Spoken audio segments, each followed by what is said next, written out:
하나님과 이스라엘 백성들이 시내산에서 언약을 맺고 이제 모세가 시내산에서 십계명 두 돌판을 받고 있을 때 이제 이스라엘 백성들은 그 산 아래에서 그 자기들의 금품을 걷어서 금송아지 형상을 만들고 숭배하고 있었습니다. 그때 하나님께서 모세에게 말씀하셔서 너는 내려가라. 그들이 우상 숭배하고 있다. 내가 이 백성을 보니 목이 뻣뻣한 백성이다. 내가 그들에게 진노하여 그들을 진멸하고 너를 큰 나라가 되게 하겠다라고 하나님께서 모세에게 말씀하십니다. 그래서 이 장면 속에서 모세가 이제 하나님께 하나님의 백성들을 위해서 중보기도 하는데요. 이 기도하는 데 있어서 우리는 두 가지 특징을 볼 수가 있습니다. 첫 번째 특징은 뭐냐면 모세는 하나님의 이름을 의지하여서 기도하고 있다는 것이고, 두 번째는 중보기도할 때 이스라엘을 자기와 동일시하면서 중보기도하고 있음을 보게 됩니다. 그래서 이 두 가지를 한번 살펴보고자 합니다. 먼저 모세는 자기 백성들을 위해서 중보할 때 하나님의 이름을 의지하여 기도하고 있습니다. 왜 하나님의 이름을 의지해서 기도하고 있을까요? 왜냐하면 하나님 앞에 기도하고 용서를 구하고 자비를 구할 만한 것이 자신과 이스라엘 백성에게는 없었기 때문입니다. 이스라엘 백성들은 하나님과 언약을 맺고 하나님의 백성이 되기로 신실하게 약속을 해놓고 바로 하나님을 배신하고 배반했습니다. 그렇기 때문에 이제 하나님과의 관계가 이제 끊어지고 이제 하나님께서 그들에게 주신 약속이 사라질 위기에 처했죠. 그때 모세가 하나님께 중보할 때 하나님, 그래도 우리에게 이러한 선한 것이 있지 않습니까? 하나님, 그래도 우리가 이렇게 용서받을 만한 것이 있지 않습니까? 라고 말할 건덕지가, 말할 전혀 그런 어떤 근거가 자신과 이스라엘 백성들 모두에게 없었습니다. 그래서 염치가 없는 거죠. 하나님께 나아갈 염치가 없고 하나님께 자비와 용서를 구할 만한 선한 것이 자기와 자기 백성들에게는 아무것도 없었음을 모세가 인지하게 됩니다. 그래서 모세는 이러한 상황 속에서 이스라엘 백성들이 어떻게 하나님께 자비를 받고 용서를 받을 것인가, 그때 모세가 하나님께 간구하는 그 기도의 내용을 보시면 하나님의 이름을 대고 하나님께 어떻게 우리가 자비와 용서를 받을 것인가, 그것을 받을 만한 선한 것들이 우리에게 있지는 않다. 우리가 너무 추악하고 연약하고 완악하기 때문에 하나님 앞에 하고 있는 짓이라고는 하나님 앞에 뭔가 영광을 더하거나 하나님 앞에 흡족할 만한 그런 삶을 살아야 되는 것이 아니라 우리에게 있어서는 하나님 앞에 받아들여질 만한 것이 하나도 없다. 그러니 자신들을 의지하지 아니하고 하나님의 신실하심, 하나님의 자비하심, 하나님의 이름을 위해서 우리에게 자비를 베풀어 주십시오라고 모세가 기도하는 것이죠. 우리는 신실하지 못하고 우리는 아주 악하여서 하나님의 언약을 어겼지만 하나님은 자비로우시고 하나님은 신실하시고 하나님은 성실하시니 하나님의 이름을 위해서, 하나님께서 말씀하신 그 말씀을 위해서, 하나님의 이름을 위해서, 하나님의 이름이 더럽혀지지 않게 하기 위해서, 다른 사람들이 하나님을 오해해서 자기 백성들을 진멸하려고 했다라는 그런 오명을 하나님 이름에 두지 마십시오. 하나님은 신실하시고 자비로우시고 성실하시며 긍휼이 많으시니 하나님의 이름을 위하여서, 하나님의 자비를 의지하여, 하나님의 약속은 하나님께서 지키신다는 그 신실함을 의지하여 하나님께 기도합니다라고 나아가는 모세의 모습을 볼 수가 있죠. 이것이 모세의 중보 기도의 근거가 됩니다. 제가 재작년인가 작년에 첫째 아들, 둘째 아들을 데리고 셋째 아들을 데리고 키즈 카페에 간 적이 있는데, 셋째까지 있네요. 그래서 이제 한번 놀라고 하고 저는 이제 키즈 카페에서 책을 읽고 있었습니다. 그런데 이제 첫째가 놀지 않고 제 주위를 계속 방황하는 거예요. 배회하는 거예요. 그래서 왜 오줌 마렵나? 왜 그러는데? 이렇게 물어보니까 아빠, 저 과자 먹고 싶다. 저 맛있겠다. 이러고 있는 거예요. 그래서 그때 또래 애들은 어떻습니까? 그냥 가면 아빠 저 사줘, 사줘, 아빠 돈 없어 하면 누워버리잖아요. 저는 그랬거든요. 그런데 이 첫째 아들이 아빠 저거 맛있겠다. 저거 얼마나 맛있을까? 이러고 있는 겁니다. 그것을 본 제 기분이 어땠을까요? 좋았을까요? 나빴을까요? 저 아이는 내가 가정교육을 잘 시켜서 아빠 사줘! 하면서 이렇게 안 눕는구나. 뿌듯하다. 이렇게 제가 생각했겠습니까? 그 정도는 아닙니다. 그러니까 아빠 저거 사줘! 라고 당당하게 말 못할 정도로 내가 아들에게 잘못하고 있나라는 생각이 들었습니다. 저 정도 나이 때 되면 내 손을 끌고 가지고 아빠 저거 사줘, 저거 사줘, 안 사주면 눕는다 이렇게 협박을 해야 되는데 아빠 저거 먹고 싶다. 말도 못하고 아빠 저거 맛있겠다 하는 모습이 너무 기분이 안 좋아서 아들아 먹고 싶은 거 있으면 얼마든지 얘기해라. 아빠 돈 많다. 아빠 돈 많다. 언제든지 얘기해라. 아빠 얼마든지 사줄 수 있다. 다음에 꼭 먹고 싶은 거 있으면 아빠 저거 먹고 싶어 하고 당당하게 이야기하라라고 했습니다. 사실 그 첫째 아들이 종종 저한테 혼이 나기 때문에 좀 자신이 없었겠죠. 내가 뭐길래 내가 염치 없이 어떻게 아빠한테 사달라 하나. 아빠가 키즈 카페 데리고 온 것만 해도 감사한데 이 과자까지 달라고 하면 너무 염치 없는 거 아닌가라고 생각했을지 모르겠습니다. 그러나 아들은 그래야죠.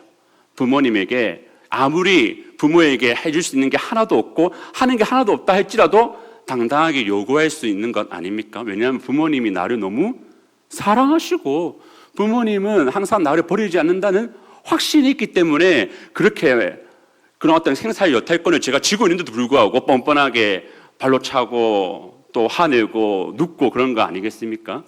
그러니까 우리도 하나님 앞에 나아갈 때 우리의 모습을 생각하고 우리의 연약함을 가지고 하나님께 나아가면 기도를 할 수가 없습니다. 염치가 없죠.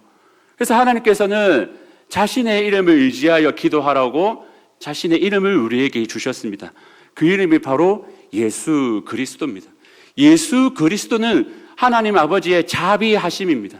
하나님 아버지의 의로우심이고 하나님 아버지의 능력이십니다. 우리가 의지할 게 우리 안에서는 하나도 없기 때문에 자기 아들을 주시면서 이렇게 나와라.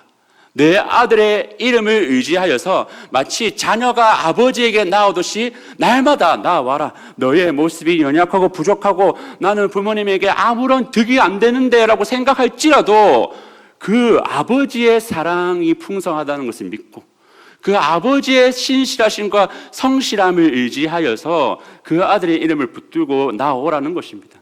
그래서 우리가 마지막에 예수님의 이름으로 기도합니다라는 것은 무엇입니까? 우리의 이름으로 기도하지 않습니다. 하나님. 우리가 무엇이간데 하나님을 아버지라 부를 수 있습니까? 그러나 하나님 아버지께서 우리에게 나아오게 하기 위해서 그 아들을 주신 것, 그 이름을 주신 것 날마다 의지하며 나아갑니다. 하나님께서 정말 원하시는 것은 우리가 염치가 없어서 나아가지 못하는 것이 아니라 우리가 아무리 죄악 중에 있고 아무리 부족하다 할지라도 그 아들의 이름을 의지하여서 하나님 앞에 나아오는 것을 하나님께서 원하십니다. 그래서 우리에게 그의 아들의 이름을 주셨죠. 그래서 모세가 하나님 앞에서 기도할 수 없는 상황에 하나님의 자비하심과 신실하심과 사랑을 의지하여서 기도한 것처럼 우리도 기도할 때 하나님 제가 정말 하나님 앞에 기도하기에 염치 없고 죄 안 짓겠다고 했던 그 죄를 계속 반복해서 지어서 참 부끄럽지만 내가 아니라 내 모습이 아니라 우리를 위하여 주신 그 이름 예수 그리스도 우리를 위하여서 순종하신 그 일을 힘입어 하나님 오늘도 나아갑니다. 우리의 연약함을 도와주시고 우리를 용서하시고 우리를 붙들어 주시고 하나님 앞에 좀 더 잘 살게 해주십시오라고 기도하며 나아갈 수 있는 것입니다. 두 번째 모세의 기도의 특징이 무엇입니까? 동일시하고 있음을 우리가 봅니다. 이 중보기도의 측면에서 가장 중요한 점은 모세가 이스라엘을 자기와 동일시하고 있다는 것입니다. 하나님께서 말을 안 듣는 이스라엘 백성들을 보시고 모세에게 저 백성들 다 진멸하고 너를 통해서 새로운 나라를 만들겠다라고 하셨습니다. 저 같으면 이 백성들이 너무 말을 안 듣고 너무 힘들게 하면 하나님 잘 생각하셨습니다. 새 출발하시죠. 얘네들 진짜 너무 말 안 듣습니다 라고 할 만한데 모세는 안 됩니다. 저들을 지우시려거든 제 이름 먼저 생명책에 주여 주십시오 라는 그러한 중보를 하고 있는 것을 우리가 보게 됩니다. 하나님께서 저한테 네 백성들이 너무 말 안 듣는다, 네를 통해서 새롭게 시작하겠다 하면 하나님 저도 힘든 차였는데 잘 됐습니다라고 하겠지만, 하나님께서 제 가족을 보여주시면서 저의 아내와 제 자식들을 보여주면서 너의 아내와 너의 자식들이 너무 목이 뻣뻣하다. 하나님 맞습니다. 그런데 제가 새 출발하겠습니다. 그러면 새롭게 하시죠. 이렇게 할 리가 없죠. 만약에 제 아내와 제 자식들을 목이 뻣뻣하다, 저들을 치겠다, 너 새 시작해라 하면 저는 안 됩니다. 하나님, 저 아들들이 부족하고 목이 뻣뻣한 것은 제 책임입니다. 제 가족들을 제발 치지 말아 주십시오. 저를 먼저 쳐주십시오라고 하지 않겠습니까? 그래서 모세는 자기 백성들을 동일시한 겁니다. 따로 떼어놓지 않고 중보하고 있는 거죠. 이것은 제사장에게 꼭 필요한 덕목입니다. 히브리서 5장에 보면 대제사장은 무식하고 미혹된 자를 용납할 수 있는데, 그것은 자기도 연약에 휩싸여 있어서 자기에게 나오는 자들을 공감하고 도와줄 수 있기 때문입니다. 이와 같이 예수님도 우리의 대제사장으로서 히브리서 4장 14절에 이렇게 얘기합니다. 우리에게 있는 대제사장은 우리의 연약함을 동정하지 못하실 이가 아니요 모든 일에 우리와 똑같이 시험을 받으시이로되 죄는 없으시니라. 예수님은 자기에게 나오는 모든 자들에게 내가 거룩한데 너희는 거룩하지 않네 하면서 끊어버리시고 내가 새 시작할 거야 라고 하시는 게 아니라 우리의 연약함을 함께 짊어지시고 우리를 끌어안으시는 분입니다. 우리의 모든 연약함과 죄악들을 다 한 몸에 짊어지시고 우리를 끝까지 버리지 아니하시고 십자가에서 우리의 모든 죄를 사하시고 지금도 부활 승천하셔서 그의 영으로 지금도 우리와 항상 함께 하시고 우리를 결코 버리지 않습니다. 그분의 중보는 이러한 힘이 있습니다. 그분은 우리를 버리지 아니하시고 항상 우리와 동일시하고 자신의 형제처럼 여겨주시고 자신의 가족처럼 여겨주시면서 우리를 끝까지 도와주시고 중보하시더라는 것입니다. 사랑하는 교회 여러분, 이러한 중보자의 사명이 우리에게 맡겨졌음을 기억하시기 바랍니다. 예수님은 이러한 중보를 위해서 섬김을 받으려 하는 것이 아니라 자기 목숨을 많은 사람의 대속물로 주고 섬기기 위해서 이 땅에 오셨습니다.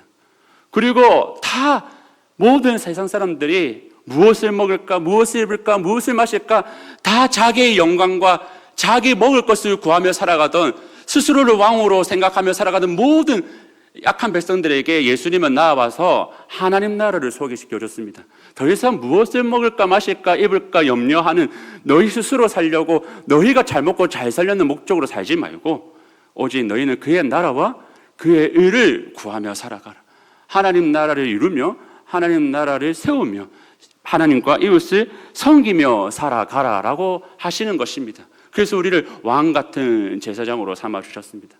우리의 삶의 실력이 많이 연약하고 부족할 때마다 예수님은 자기의 이름을 의지하여 하나님 앞에 나와라. 너희가 연약하다 할지라도 하나님은 항상 너희를 아들과 딸로 여겨주신다.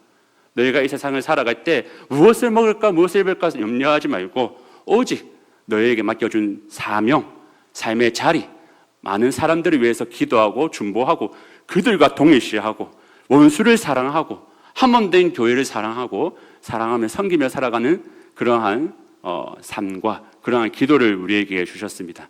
그러한 사명이 있음을 우리에게 있음을 기억하며 날마다 기도하며 그리스도와 동행하는 저희 여러분 되기를 주의 이름으로 축원합니다.